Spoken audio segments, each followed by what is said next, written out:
Hello everyone and welcome back to Chaos Creations. It's about 10 o'clock at night. It's still 30 degrees outside. It's very warm here in Perth, Western Australia. Tomorrow is going to be even hotter, which is very impressive.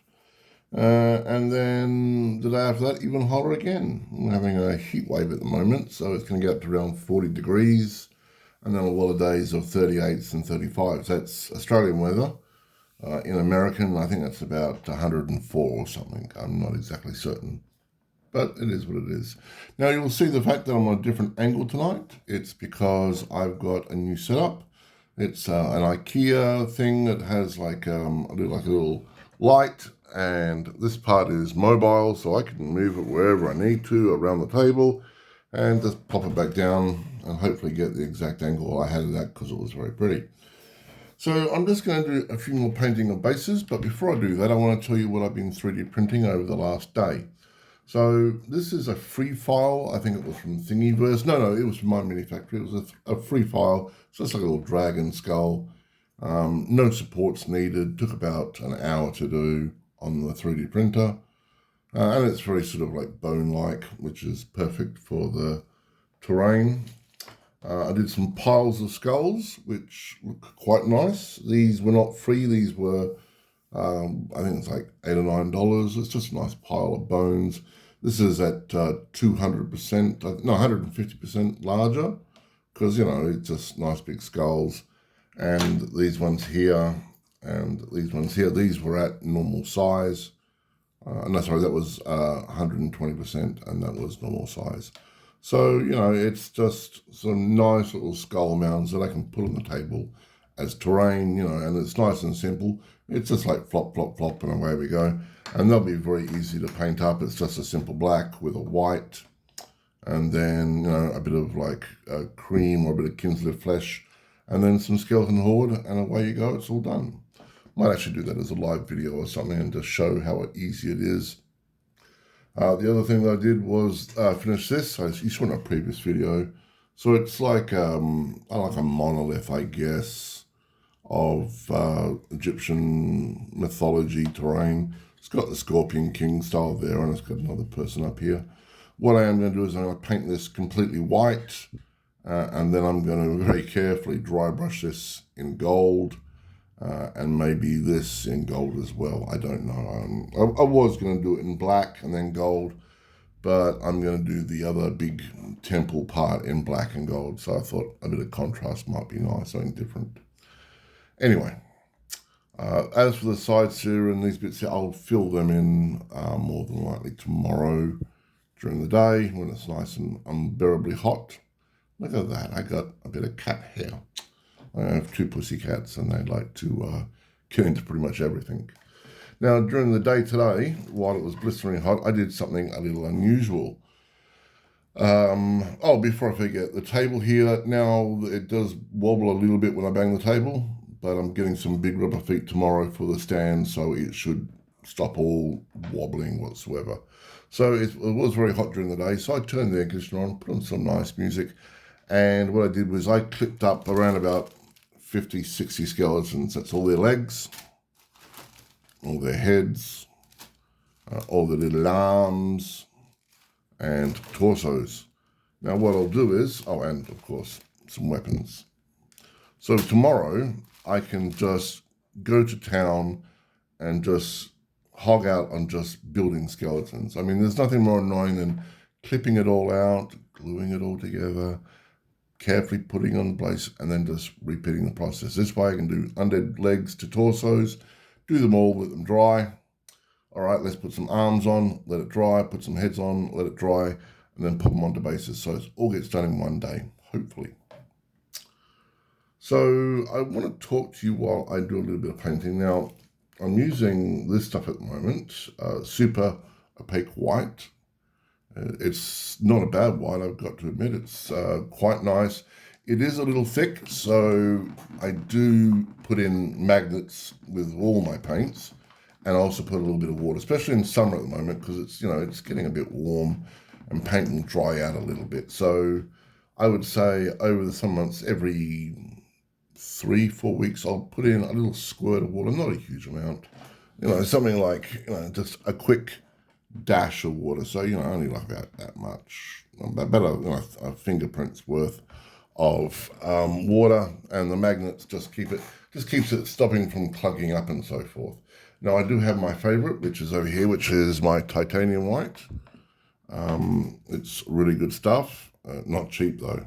So I try to save that for something other than just bases, and I've just knocked it over. Yeah, that's me. So this stuff, like I said, it's very nice and it's reasonably cheap. It's like, I think like $3 or $4 for that bottle. That does me for ages. So I'm just going to put the dry brush, or the slap chopper as I call it, ghosting. Ghosting is what I did back in the 70s and 80s. That was my thing. I used to call it ghosting because it was, cool. Cyberpunk was just starting to come out when Lisa Overdrive and so forth was, I think, around that time. So late 80s, maybe, I don't know. It was a long time ago. It was a long time ago. So all I'm doing at the moment is I'm just going to try to find a nice brush, which I don't know where my nice brush for dry brushing is. I have a particular brush I'd like to use for dry brushing. I should have done this beforehand, shouldn't I? All right, well, if in doubt, a big old chunky one. I've had these brushes donkey's years. I think they're reasonably good brushes. They've done me for years. And as always, I'm just going to dab it on there. I'm going to dab it on my hand just to get the nice dry brush. And I'm just going to, whack it on there. So I'm starting to see videos for Legends Imperialis. And I'm seeing good and I'm seeing bad. I'm seeing good in the fact that some of the miniatures, people are saying that they look absolutely beautiful, they look stunning. And on bad because some people are saying, look, you got a tank and you got tiny little guns and you got this and this. Normally tanks back in the dark ages of Epic was like 3 pieces, if that. The old tanks used to be just one piece and the bottom was cut out, but no one cared because you weren't looking at the bottom. So, and these ones are a little over the top.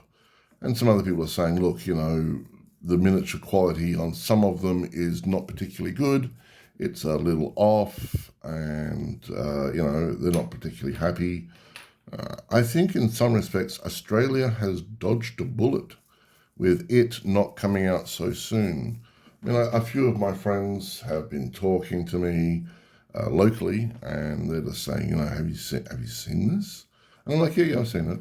And they're like, oh my God, it looks so terrible. I'm like, look, I think that personally, 80% of the miniatures are going to look fantastic. You're going to get some ones that aren't particularly good, but that's just normal. My only shock is every video I've seen, it's all plastic. I thought these were supposed to be plastic and resin, sort of a combination of two. So far, every one I've seen is just all plastic. Are they resin ones coming out later on? I really don't know. But let's face it, GW have not been particularly forthcoming with information at the best of times. Anyway, look, people, if you want to play Legends Imperialis, you go for it. You have fun and you love it. Love it lots. But for me personally, I'm glad. I think I've dodged a bullet, mostly because of the size. They're supposed to be about yay big, and then the Solar Auxilia are actually smaller, only not by much, by about 2 or 3 millimeters, but it's very obvious that you can see that it's smaller because they're not, Space Marine sort of size, and that's fine. And I think for the most part, I would have played it once or twice, maybe 3 times, and then the frustration of putting even more models together, and the hand cramps and so forth would have drove me to the point of madness. And, they would find me underneath a cave or something like Schmiegel likes the Epic. But, so I think I've dodged a bullet, really. I think for the most part, Tomb Kings, I've always loved the undead. Anyone who knows me knows the fact that my love for undead, especially, like Tomb Kings and Vampire Counts, is absolutely insane. I once, at one stage, and I don't know where most of the models have gone, I had an all-metal undead army for vampire counts.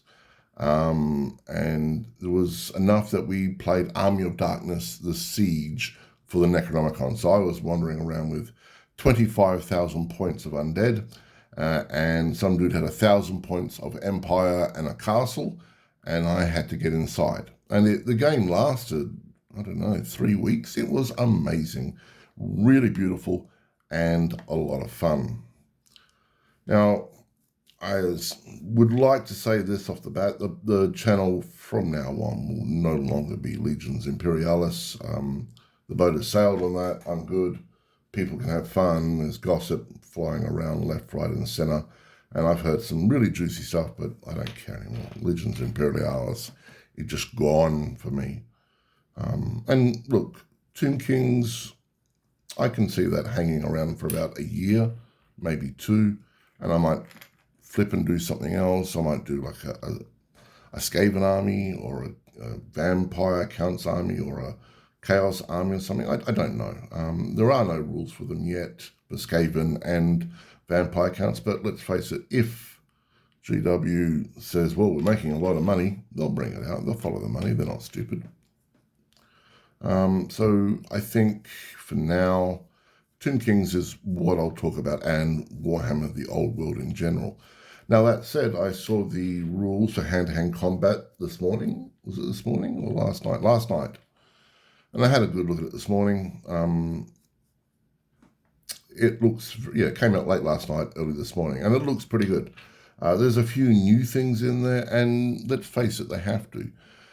Otherwise, what it is just like looking at the old rules, and people go, well, why am I bothering with the new set of rules when the old set of rules are exactly the same as the new set of rules? So they've got to change it and mix it up a little bit. And that's fine, I understand that. They've got to make a profit, and sometimes an insanely huge profit. So, they look all right. Next week it's psychology and morale, which is interesting because as a Tomb Kings player, morale and psychology are pretty much non-existent. You cause fear. The only thing I can see it happening is if, back in the day it was if you cause fear, you were immune to fear, but you still, were taking the terror. But that quickly went away, and undead just became immune to psychology. Now, Tomb Kings, let's see, an average skeleton was, 4 points, I think it was, for a skeletal warrior. Terrible stats, weapon skill 2, ballistic skill 2, couldn't hit to save their life, couldn't really shoot an arrow to save their life. But that's not their point. Our troops are there just to, block another unit, and usually something that was quite powerful. So you'd have a block of 100 skeletons, and sure, you would have like each turn, maybe 20 skeletons go away, but you've got a necromancer nearby, 6d6 worth of undead, but right, let's just fill up those ranks again. And that's all they did. And those skeletons were there just to keep them busy, where the chariots went around and sort of, got behind them and charged them and, absolutely decimated them. And that's one thing I will say to anybody who's interested in playing Tomb Kings: do not underestimate chariots. They are really, really good. They're fast. When they charge, they used to do some devastating damage. I used to go out in the field with like 20, 25 chariots, and people used to giggle and laugh at me. Until, of course, they were just being sideswiped left, right, and center by all these chariots. And they're like, oh, damn. And I'm like, yes, damn. So if you're doing a Tomb Kings army, when the book comes out, have a look at chariots, because they are very good. Anyway, I'm getting sidetracked. So the psychological rules will be interesting because, most undead are immune to all psychology, but not all. Most, but not all.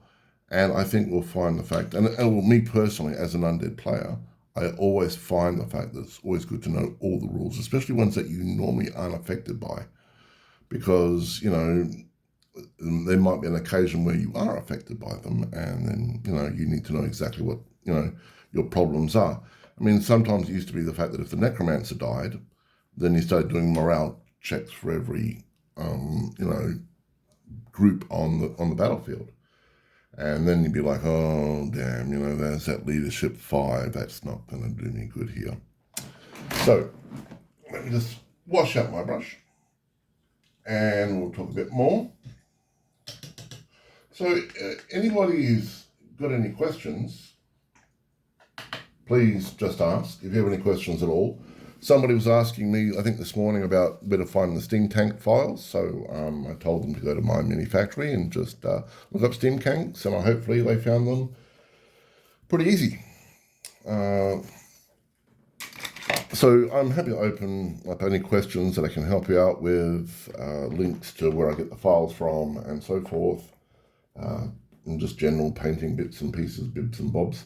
Now, the skeletons I'll be doing over the next couple of days will not have the traditional skulls. I've got my big bag of the Scorpion King ones that I printed out. I can get one. So there they are there. So, you know, I like the look of them. You know, they've got a little bit of a wood backing, and that I'm going to do that like brown, and then just have like a gold scorpion on there and such, and do this, and maybe like a burnt copper or whatever. It's got a little bit of flak on there as well. I'm getting lazy in my old age. Okay, so, oh, and I'm typical, I missed one, didn't I? That's me. Well, I'll save that for the next batch. Somebody was asking me about a painting guide for this and how I'm doing the wood effects and such. It's quite easy. What I'll do is I'll print up another one of these or something similar and just go through the wood effect and how I do it and such, and go step-by-step guide as well. So there are stuff coming up for the channel, and I want to talk to you about that. Now, you've seen the last video, and it's got like the little sound intro with the, you know, chatting with chaos, blah, blah, blah, blah, blah. That, and maybe the odd picture popped onto the screen, and the odd, you know, bits and pieces will be inserted. That's going to be it. I don't want the channel to be flashy and wacko diddly do and amazing. There's enough people doing all that sort of stuff out there, you know, and they're doing it really well. And I'm just one dude, 55-year-old dude that's trying to, you know, figure things out. And I just don't want, you know, it to become over the top. I just like to be able to talk to people, paint a little bit, talk stuff about Tomb Kings, about Warhammer, and just, you know, be like that. Just be a friend that's here to chat to you and paint stuff, and just generally, you can have me on the background if you wanted to. I don't really care, as long as you enjoy what I'm doing. And if not, then, you know, you can let me know as well. I'm, you know, an open book. But if you start saying, oh, I want you to paint high elves, well, then we're going to have a really rude conversation. Okay, so I've got a little bit more to talk about. So what I'll do is I'll just undercoat these skeleton skulls. And then we'll leave a be for the evening, because it's, you know, getting a little late, and I want to watch a couple of small movies before I go to sleep. Most one being Big Trouble in Little China, which is my go-to movie. I love Big Trouble, and that and The Thing are my go-to films. And occasionally They Live. Wow, they all have something in common. John Carpenter. Anyway, so I'll just put these in black, and then we'll go from there. Now, let's see. Oh, that'll do. Where's my black? Oh, found the black. I'm good. All right, so, very naughty boy. I've been using the tops of these. I did have a wet palette. It's over there in the far corner. I don't use it, not because I don't want to. It's just because, you know, this is just bulk, you know, pieces. I don't really need a wet palette. So I just use the tops and so forth. And most of my paints, as you can tell, are not Citadel paints. Now, I do have lots of Citadel paints, a lot of Citadel paints. But for basic terrain and so forth, I just got, I mean, that thing there is like $5 from my store. And I've got over there in the far corner some big bottles of this, and they're $9. So I just, you know, pour it in, add a little bit of water, pop a couple of magnets in there, give it a good shake, and we're good to go. Okay, so what was I going to talk about? This is one of the problems I had about these big paints. You really got to give them a good shake to get the paint where you want it. And I think that's sounding a bit gooey in there, I must admit. I might put some water in there once that top goes down. So please, and I repeat this like a parrot, and I am sorry, but please like and subscribe the video, and comments are great and needed. I'm almost at 500 subscribers, which is, phenomenal for me. Though I get miffed sometimes about subscribing and so forth. So like I said, I've got a mate, and all he does is talk about vegetables. That's it. So it's not him going around the world and talking about vegetables. He will find local vegetables, tell you the nutritional value, home remedies and so forth. And the stuff that's, not local, like, from Peru and so forth, he'll just bring up a picture and talk about it. And he's not got any personal experience whatsoever. He's just, getting the stuff online and talking about, this vegetable and that vegetable. And occasionally it's a bit about fruits and so forth. I saw him do a one on papaya the other day, which was okay, I guess. I don't eat papaya. I wasn't even sure what papaya was. I thought it was actually like a joke stuff out of Gilligan's Island. I didn't actually realize it was a real fruit. But anyway, and this gentleman, he's a nice enough guy, has 4,000 followers or 4,500. I think he got 500 in a couple of days. 4,500 just from talking about vegetables. And here I am, talking, painting, collecting, having fun, and, I'm not saying that I'm not grateful for 500 followers or almost 500 followers. I sometimes wonder what people want. Maybe I should do undead cat videos or something. Get the big dragon and the little mummy cat that comes off the back of it and so forth, and do undead cat videos. Maybe then I get more subscribers or something. That said, subscribers, it's a weird thing for me. I like to talk to people. I like to help people out. I like to engage with people. But fame is weird. I'm not too sure if I'd actually really want it. I don't think would there be a lot of pressure having 10,000 followers or 2 million followers? Would I feel obligated that I've got to do a video every day, or I'm going to be obligated to do this and do that? I don't know. I've never even thought about it before. But thankfully, I almost have 500 followers, and I'm thankful for every single one of you. I really am. And I might do, when I get close to 1,000, if I get close to 1,000, I might do a giveaway. That the Tyranid Biotitan, the one that I did in resin, that small one will happen. I'll more than likely just, pop that in a bag, and then when I get to 1,000 followers, just say, hey, all right, we're at 1,000. Someone gets the resin. I mean, that thing did, 23,000 views or something. So, and counting. So, it's a lovely Biotitan, and I'd love to give it away to somebody for free, So, yes, that's what we'll do. We'll do a competition, get to 1,000 followers, and I'll give it away to somebody for free.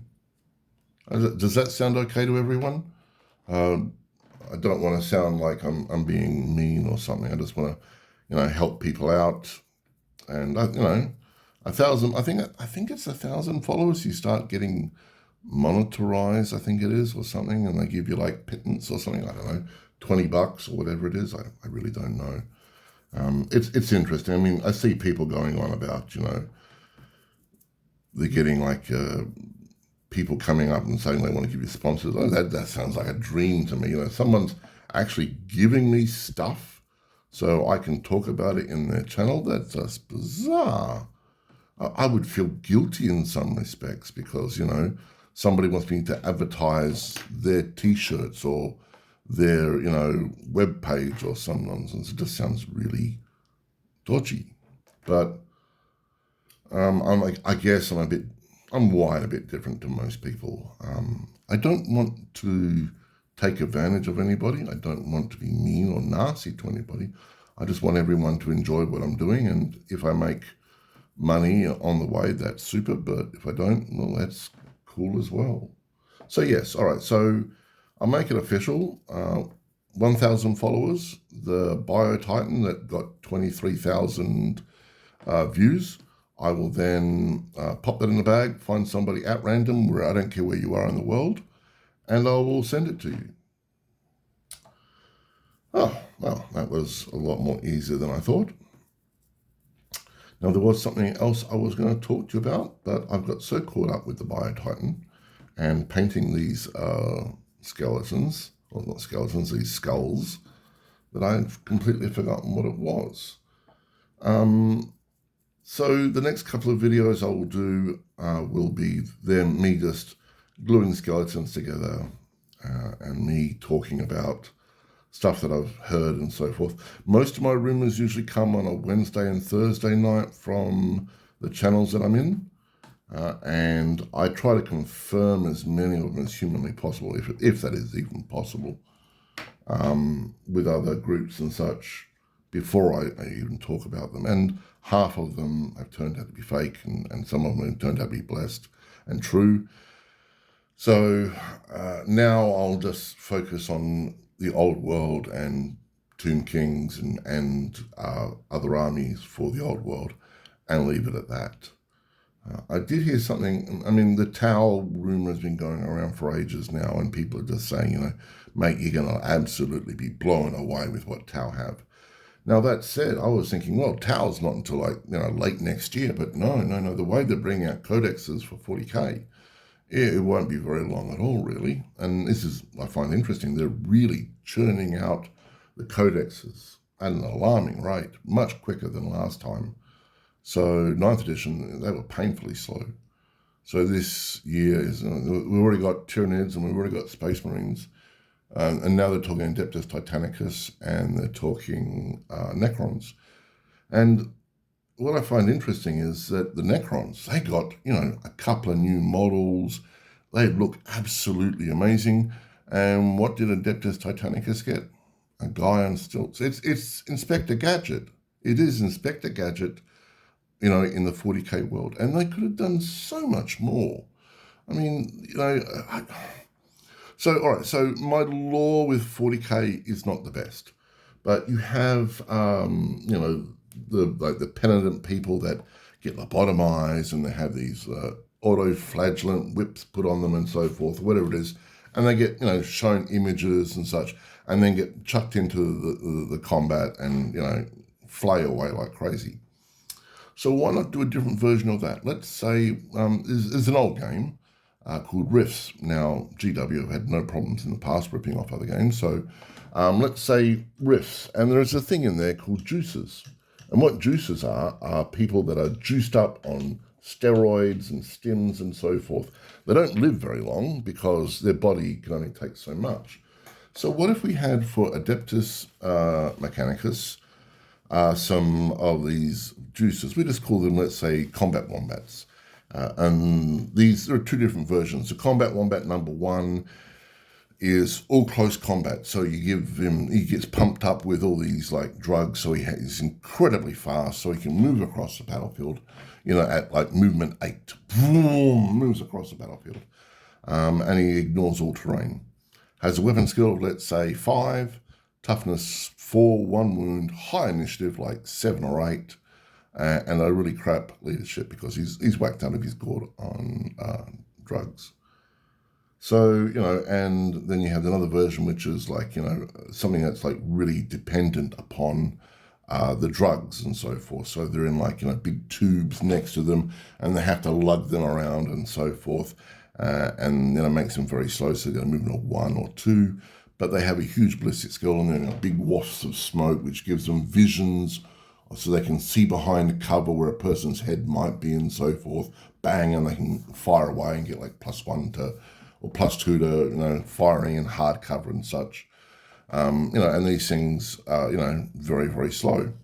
And then you could also add, well, every time they perform an action like attack, and a shooting, you roll a d6, and on a natural roll of a d6, they expire because the drugs in them have just, gone through them so rapidly that they fall over dead. And these are simple things at the top of my head that I've just thought about for Adeptus Mechanicus. So GW, they could do so much. They really, and all you've got is Inspector Gadget, and that's it.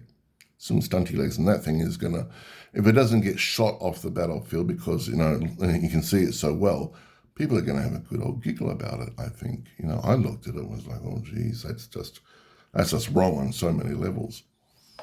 So I think Adeptus Mechanica is getting a bit of a bum deal there, but I'm not the one making the miniatures, so they'll go as they want. Last thing I want to mention is base sizes. Now, we know that the base sizes are 25 by 25 for the armies. And for horses, I don't know why I didn't do it, it's 30 by 60. I don't know why I said 100 and something. I was very tired, I think. So it's 30 by 60. So apart from that, I'm going to leave all my bases at the size that they are, because I'm not going to be doing many tournament games.